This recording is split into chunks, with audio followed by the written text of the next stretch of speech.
Welcome to Sports Back Talk with Boley and Ringer, and well, we're running out of shows, Mike. But what that means is that the end of the playoffs are coming for hockey and basketball. So summer's half over.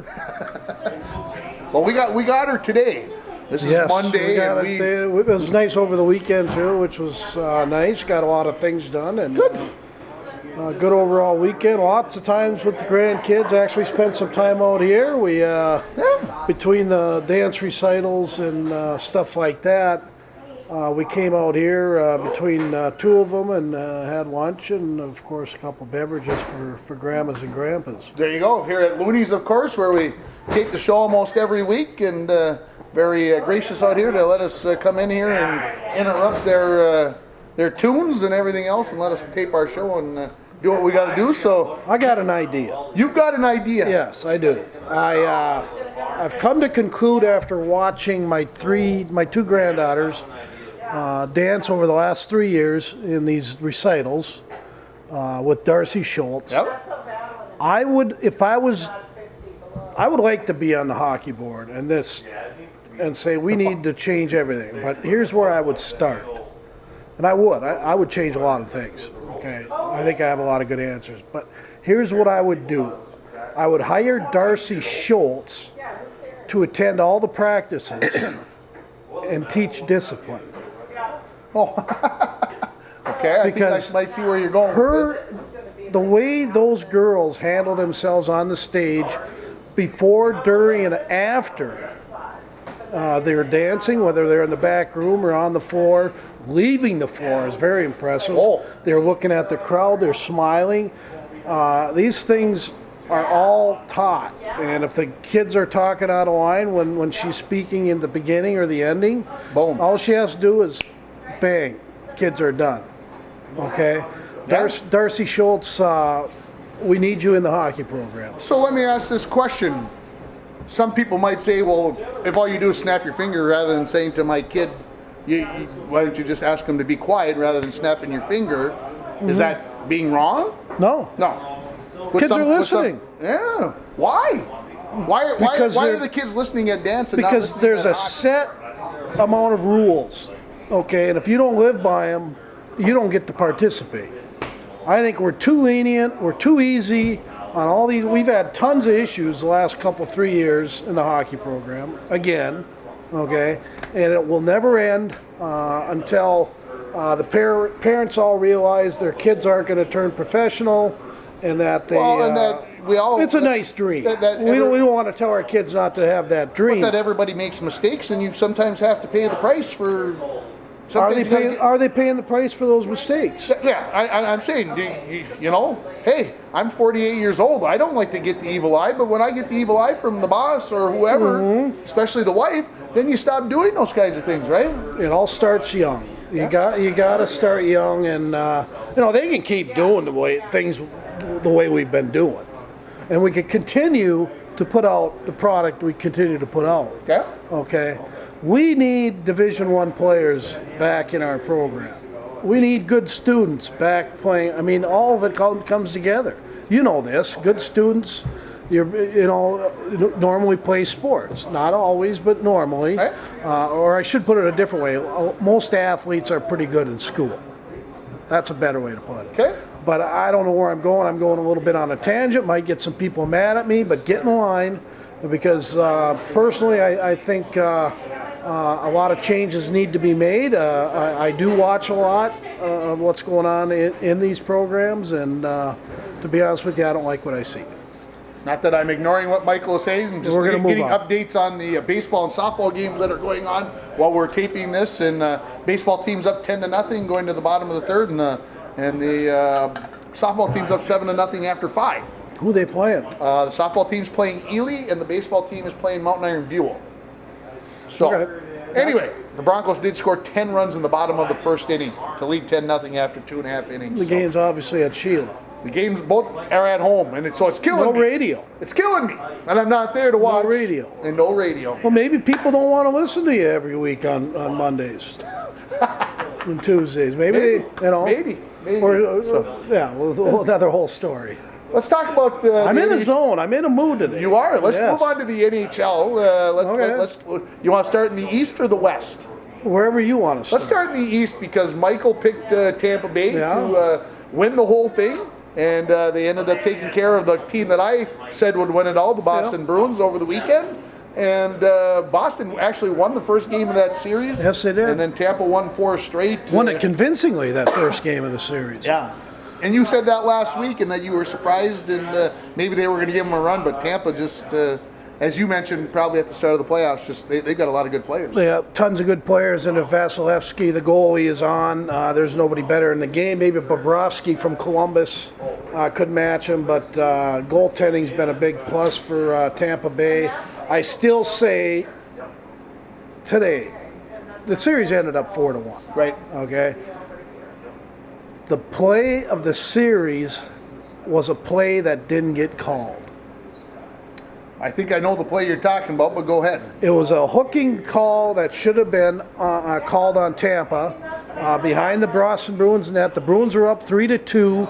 I can't remember if it was Kruger or it was McAvoy. McAvoy was coming around on his offside, got jackhammered or pitchforked, or what do you call it? Can opened with a stick right underneath the arm, turned his whole body, fell. Tampa Bay gets a turnover, shoots, scores.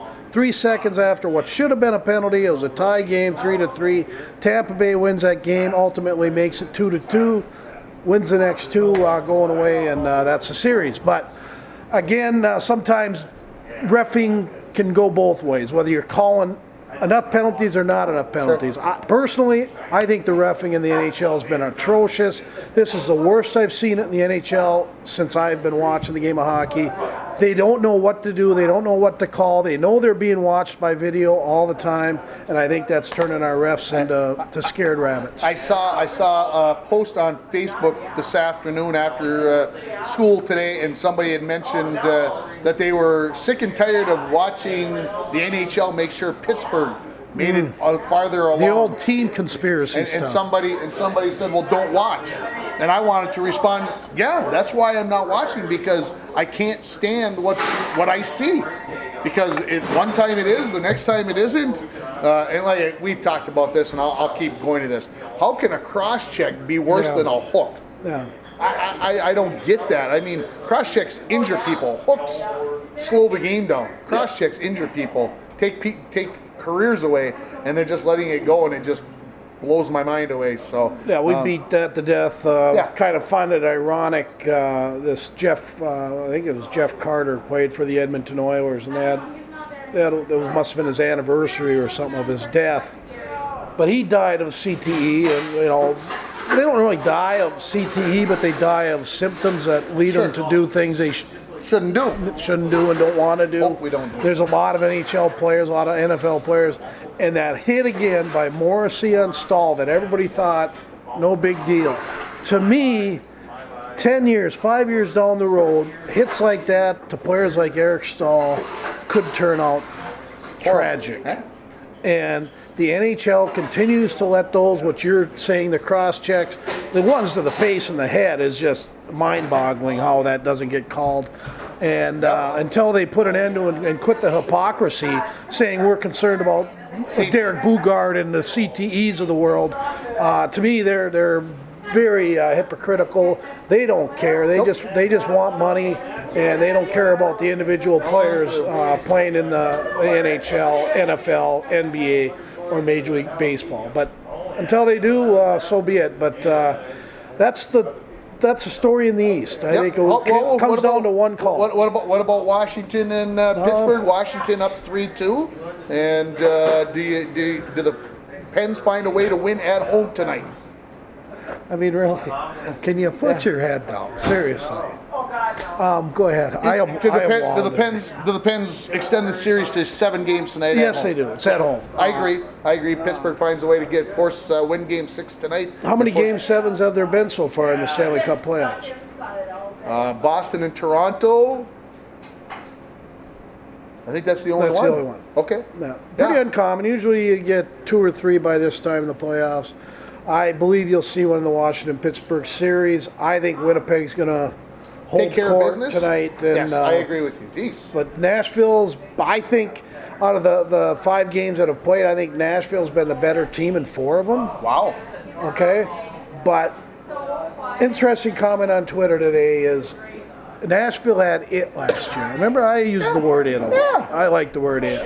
They have it. Winnipeg right now is a team of it, team of destiny.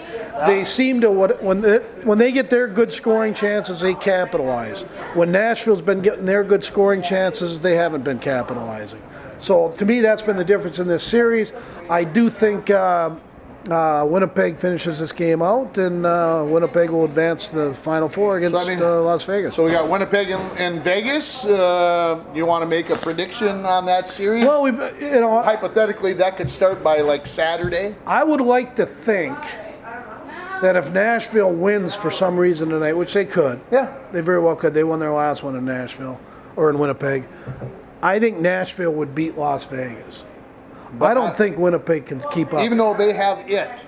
They have it, but they don't have the speed Nashville or Vegas has. I thought we were talking about the Wild and the fact that their speed, it's a different speed. Different, it's quickness. The Wild are a speed team, and the system that Vegas plays is so swarming. You get the puck, you watch when the next series starts, you get the puck, their system is so well designed for the players they have. I thought we didn't like the word system.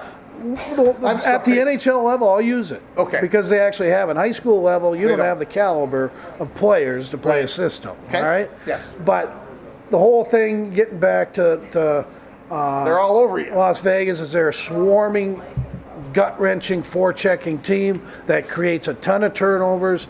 And Winnipeg's defense have that knack for giving the puck up. The Wild didn't take advantage of it. But shouldn't teams be able to take advantage of that and stretch the zone a little bit and get by that? That's kind of what you do to teams that are football teams that are blitzing you and full court pressing you. You get down the floor quick, you make them pay for that.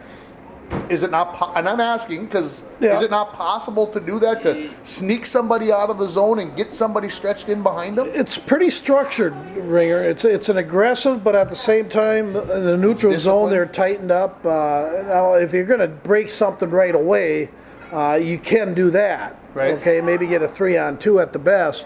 But and that's where I think Vegas, out of all their players, their defense, England's like a top 2 or 3. He was barely a top 6 in Calgary. Okay? And I'm so tired of the Twitter thing about how everybody's saying I told you so about Hall, Tuck. Well, you can continue on the Marcia show, Willie Karlsson. Hey, these players, there was a lot of these deals that were done. Both players from the Wild, they were set deals in stone. Ain't like Vegas got creative and picked these guys up. Yeah. They were said, here's what you got to do. We don't want you taking Dumba or Scandella, because Scandella they had in that trade. So, and William Karlsson, if you look back on that whole expansion, you'll see behind all the big names, a trade was made at the same time. Right. Okay. So, it ain't like a genie in a bottle, but I did hear on both Canadian Channel and NBCSN is the new Seattle team will not be getting the liberties and the advantages that Las Vegas got. Las Vegas basically got a whole bunch of tier 2, tier 3 players. They didn't get any ones, but the Wild don't have that many tier 2s. But you talked about this a couple weeks ago, I think, about playing with a chip on your shoulder. Yeah. These teams said, we can give you up. We don't think you're good enough. We're whatever. And now we're going to let you go. Well, okay, I'll show you your SOBs. I'm a good hockey player. And so for the year... Now, why didn't Holla play like that for the Wild? Why didn't he play like that? Was it Boudreau's system? I don't know. That's a great question. I wish I knew. No, Holla pouted. Okay, he thought he deserved top 6 minutes. Well, who were you going to take off? Yeah. Top 6. Zucker? Parise? Yeah. Nino? Granlund? Next year, though, and I'll leave it at this, there's Koivu, Parise, 2 for sure, have to be 3rd line and 4th line next year. Yeah. We're done. They cannot be top 6 minutes anymore. The Wild need to transition and give Coyle and them guys a shot. And unless Coyle gets traded at the deadline, or at the NHL draft, which very well could happen. But I don't know how we got into the Wild. But the Wild need to have the Koivus and the Parisis playing less minutes. Okay, so out of the East, who wins? The Pens win Game 6, so it forces Game 7.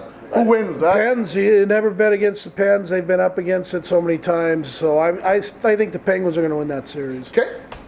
I'll stick with my pick of Washington. I still believe, you did. I will still stick with that pick and hold on to that. NBA quickly. Those series are pretty much already done. They've already been predetermined before the playoffs even started. Does Cleveland win? Houston and Golden State are going to be there. They're both up 3-1. Yep. Boston's a little bit of a surprise, up 3-love on Philly. How about Cleveland being up 3-love on Toronto, number 1 seed?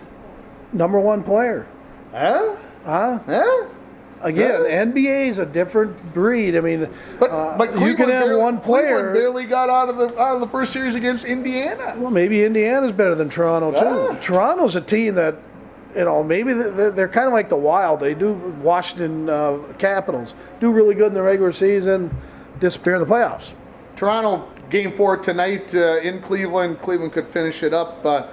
If Toronto wins that one, they go home for Game 5. I think they win that one. They might force a Game 6. I think they can force a Game 6. I think it's over tonight. Okay. I won't be surprised because I think Cleveland got their wake-up call. And you won't wake up at like midnight and say, geez, I'm surprised. No.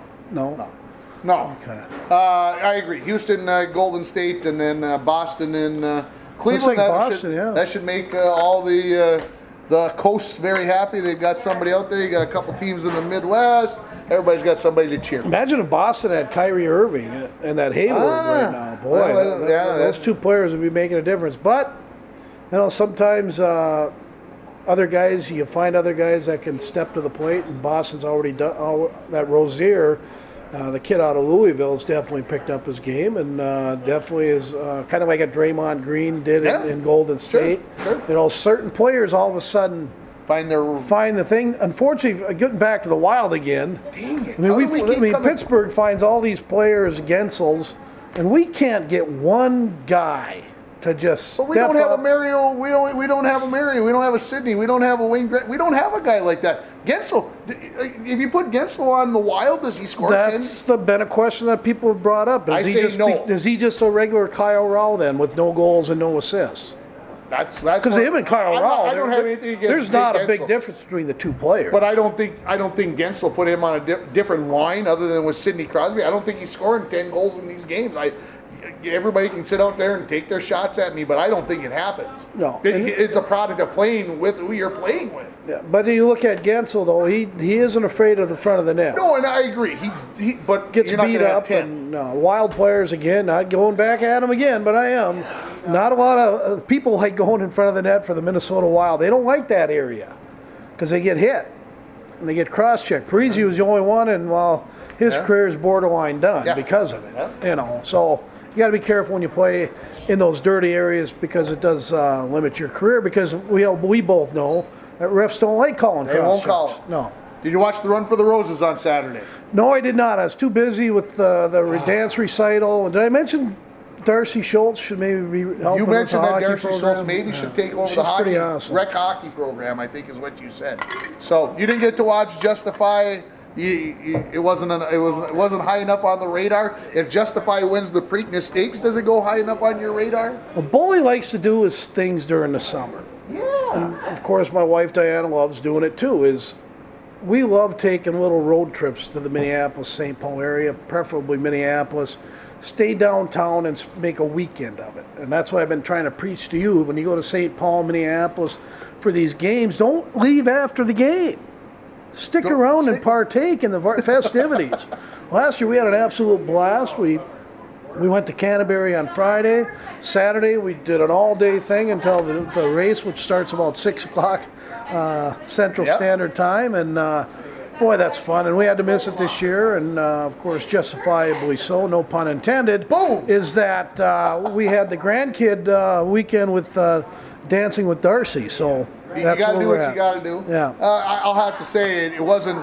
I won't say it was the most thrilling 2 minutes in sports, but Justify maybe showed why it was the number one seed going in and the highest betting line, and it came out on top. So maybe we'll have a Triple Crown winner again, and that looks to have the potential. It reminds me of the old Seinfeld episode. My motto is a motto. Now, is Justify is it a he? It's a he. Is he a motto?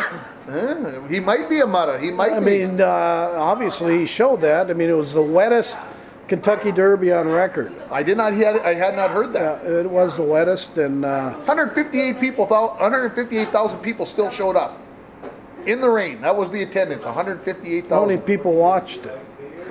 Probably about 100,000. I'm going to guess. Do you think equal to a Super Bowl? Oh no, nothing. Nowhere even close. That's good. Nowhere even close. Because we're getting just as many people watching horses. But I was at my nephew's housewarming party on Saturday, and we finally got the computer all figured out how to get it. And you would have thought that the whole party came to a standstill because there was about 40 people standing around a TV screen that was hooked up to a computer, and everybody was screaming at the TV for their favorite horse. So it still can be very fun and exciting. Minnesota Twins showed themselves against one of the poorer teams in the. Just got to stay in that American League Central, and then Cleveland got swept by the Yankees, who are on fire. Ugh. And still not in first place in the East yet. Boston's in first place. Yeah, well, they had that great start, but we shall see. Twins. Everybody in that American League Central is a little putrid right now, but Cleveland's 500 in first place. Twins are 3.5 games back. And here, I hadn't looked at the standings in a while, but I did take a peek today. Yeah. The Royals are 11 and 23. Mm-hmm. You know, about 2011, 2012, Sports Illustrated put out an article. In 2016, the Kansas City Royals are going to win the World Series. And they did. How can you go from being that good to being that bad? They can't keep their players. They for whatever reason. I mean, they had Moustakas and Kane and loaded pitching staff. I mean, 4 or 5 good starters. They had bullpen that nobody could hit, and that thing they all went other places. And I feel bad for Kansas City because that was their team. It was all drafted, and it was. Show a little commitment, or show a little. How do I put it? Stick with your team for a while. Don't always be worried about $8 million. You can play for $7 million. Yeah. How's that? That's perfect. Is that the way to say it? It isn't all about the money. I mean, I know you're trying to make a living so that you can, have whatever, but hey, have some commitment to your team and the pride in the organization. And kind of a good point today. I read another line on Twitter is what you have in family and your life is much more important than the material things like houses and cars and vacation homes, and all that's nice, Ringer, and I would like, and I do have some of those things. Yeah. But to me, when it's all said and done and Bully leaves this great earth, I would just like to leave my kids some money and not a bunch of homes and material stuff. Yeah, some can leave both. Well, yeah, and I don't know how I got over there. Like I said, it's about doing the right things. It's about family and all that other stuff. And I'm never going to have those millions of dollars, so I'm not gonna. But you're a happy man. You got a great wife. You got a great family. That's kind of why we're on this goofy little earth for such a short time. And they're paying us all this money to do this show, Mike. Yeah, I mean the retirement account just on this show alone is well worth the. Yeah, I've already talked to my money guy. And he says, "Well, what do you? Nothing times nothing is." Pretty much nothing. Nothing, yeah. So, have you, in your listening on your sports networks, have you heard anything about the Vikings draft picks that came in over the weekend? Of course, they're all, should have been drafted in the first round. Of course. That old saying. I haven't heard much. Big article in the paper today about a running back that they picked up as a free agent. If he would have been at the combine, would have put up the best numbers in about 3 categories. Okay. His name's Michael Moore, or Moores. Moores definitely is his last name. Kind of a Jarek McKinnon type. Okay. Off the radar with all his numbers. And watch him to battle Latavius Murray for secondary spot duty after Delvin. Our good friend Delvin Cook. So that's been one good thing, and they're definitely up, talking up this O'Neill kid out of Pittsburgh, our 2nd-round pick. Is that a bunch of air? I think, it's a bunch of air. They're trying to justify the pick, especially when you could have had somebody. Those offensive linemen they could have had. But anyways, we're done with the draft. But I haven't heard much. It was rookie camp. I believe 5 of the 7 have been signed now. O'Neill just signed. So, okay. It's not like the old days where it was tough to sign those 1st and 2nd rounders. Now there's kind of a cap set number. Okay, you were drafted in the 1st round, 15th pick. Here's where your salary. What you get. Yeah, and so not a lot of negotiating, not a lot needed by the agent. So yeah. What else? What else is on the docket? Not much. We got the fishing opener coming up. Yeah. We will be contacting Woody to see if we can do our annual show out on Rainy somewhere, depending on the weather. And we'll do that show. And then we're going to have one more with Jessie Pierce from the NHL Network and from the Athletic. She also works for the Athletic. And she's going to do a show with us over Memorial Weekend, and that'll be our last show. So we basically have two shows left. The fishing one with Woody, and then we'll talk a lot of wild hockey, and maybe we'll see if Jesse knows anything else but hockey. Well, that could be fun. Yeah. That could be interesting. So that'll be a good show, and then we'll end it for the summer and come back for the Bass Tournament. Yeah, we're only 2 weeks away, really, from the playoffs getting started for spring sports locally. I'll talk about that just a little bit. Softball gets started on Tuesday the 22nd. Track and field gets started on Wednesday the 23rd, and baseball and golf gets started on Tuesday the 29th. Oh, wow. And so we're only 3 weeks away from all that getting started. And yeah, not much of a golf season. The girls, Bronco girls golf team has been very successful through the first couple of meets. The girls, and they've got nobody can touch that team. Oh, Evelyn has been showing. They lost by 7 in the first set of 18 holes, and a 9-holer last week. They only lost by 2, and then the Broncos maybe distanced themselves a little bit over the weekend there on Friday. Excuse me, they won by 13 in Hibbing. So it's going to be interesting. I think the Broncos maybe got a little wake-up call. Hey, we're a little bit closer maybe than we want you to be, so let's pick up our games, and it's going to be fun coming down the stretch to see if they can defend their title. Yeah, and I would still like to get the section tournaments out of those quirky golf courses at Giants Ridge. Too many bad things as far as bad holes, and they have some quirky holes that can turn what should have been maybe a 5 or a 6 into a 9 or a 10.